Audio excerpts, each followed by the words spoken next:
노동 시간에 대한 이슈도 굉장히 큽니다. 처음에 우리가 윤석열 대통령이 그 선거운동할 때 120시간을 처음 얘기를 했고, 그렇죠. 그러다가 이제 69시간을 추진을 하고 있는데 갑자기 MZ 세대들의 반대에 부딪혀서 60시간으로 내려갔는데 60시간도 사실은 일주일에 6일 일하고 하루 10시간 일하는 거거든요.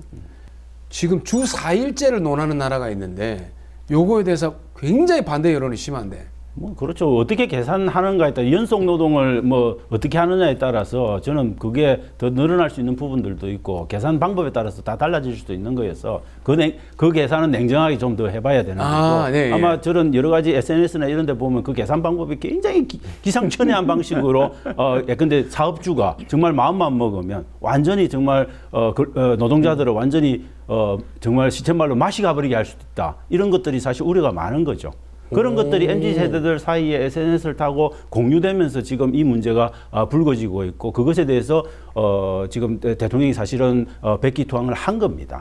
저는 대통령이 사실은 좀 유체이탈 같은 느낌이 있는 거죠. 자기가 후보 시절부터 그 노동시간 문제를 굉장히 계속 이야기하고 강조해 놓고 고용노동부랑 다 협의해가지고 만들어 놓고 딱 그걸 내놨는데 반대가 심하니까 이건 나랑 상관없는 문제야. 야, 그 고용노동부 장관 뭐 했어? 뭐 이런 방식으로 가는 형식을 지금 담고 있는 거죠. 왜냐하면 120시간도 가능하다라고 이야기하셨어요. 게임업체 가가지고 게임업계들 특성을 고려해서 그랬던 분이 120시간의 절반에 거의 해당되는 69시간을 못 견뎌내시면 그 정신세계는 어떤 건지 진짜 궁금합니다. 자기는 얘기한 적이 없어요. 저는 어쨌든 뭐 완전한 전환에 수도권과 총선이 있다고 봅니다. 네, 대부분의 기업이 수도권에 있고요. 네네. 그다음에 이제 총선이 눈앞에 있는데 MZ 세대가 지난번부터는 적극적으로 지금 투표 참여를 하고 있기 때문에 전환을 하지 않을 수가 없었다. 그런데 그건 생각을 좀 다시 하셔야 되는 게 고용노동부가 작년엔가 설문조사를 자체적으로 했습니다. 거기에서 대부분의 MZ 세대들이 선호하는 노동시간은 주 42시간이었어요. 맞아요. 네. 뭔 말입니까, 그럼? MZ 세대들을 대상으로 해서 표를 얻겠다는 사람들이 MZ 세대들이 정확하게 원하지 않는 방향으로 노동시간 조정을 해나가고 있는 거 아닙니까? 야, 아마 그 대통령 선거를 해 나가는 단계에서는 기업 얘기를 많이 들은 것 같아요. 네, 기업 얘기를 많이 들은 것 같아요. 제가 이제 그런 얘기도 좀 들었습니다. 제조업체에 계시는 분들은 지금 현재 이미 그 제조업체에 근무를 하겠다는 한국의 젊은이들도 없고, 그런데 이제 그런 조항이 있으면 계속 돌려야 되는 제조업체들이 있으니까 그러니까 기계가 놀면 안 되는. 그러면 어쨌든지 좀 사람이 많으면 3교대를 하든지 해야 되는데 사람이 없으니까 시간을 딱 그렇게 해보니까 오히려 공장을 놀게 하면서 큰 손해가 생긴다. 또 하나 그런 얘기를 하더라고요. 지역적인 지적인 것 같기는 한데 외국인 노동자가 있지 않습니까? 예. 그러니까 외국인 노동자의 근로 조건도 국내 노동자의 동일하다고 합니다. 그렇죠. 예. 그러니까 예를 들면 지금 현재 굉장히 힘들고 어렵고 그런 부분에 있어서는 외국인 노동자가 특히 이제 그 중소기업 같은 경우에 많이 담당을 하고 있는데 뭐 그런저런 얘기를 소위 이제 경제적인 부분에 조언하는 참모의 얘기를 많이 들은 게 아닌가. 주 노동시간 문제, 이 문제의 가장 핵심적인 거는 노동자 계층이 다 모여있는 양대 노조가 제일 중요한 핵심적인 이해관계 당사자입니다. 그런데 그 두 노조의 어떤 종류의 의견 개진을 받았습니까? 전혀 받지 않았습니다. 만나지도 왜냐하면 그 노조들은 대통령의 눈에는 한쪽에는 간첩들로 우글거리는 민주노총은 간첩들로 우글거리는 집단이고 한쪽은 폭력 조폭 같은 집단이라고 매도하고 있습니다. 그런데 그러니까 당연히 이야기를 들을 필요 없는 거죠. 그런데 우리 지금 노동자들의 그 조직화된 노동자들 대부분이 그 양대 노조에 다 있는 거예요. 그런데 지금 MZ 노조라고 하는 게 반대를 했어요. MZ 노조는 솔직히 말해서 서울에 있는 사무직 노동자 중심의 젊은 노동자들에 대한 이야기입니다. 안에 소속된 것도 10,000명, 제가 알기로는 뭐 몇만 명?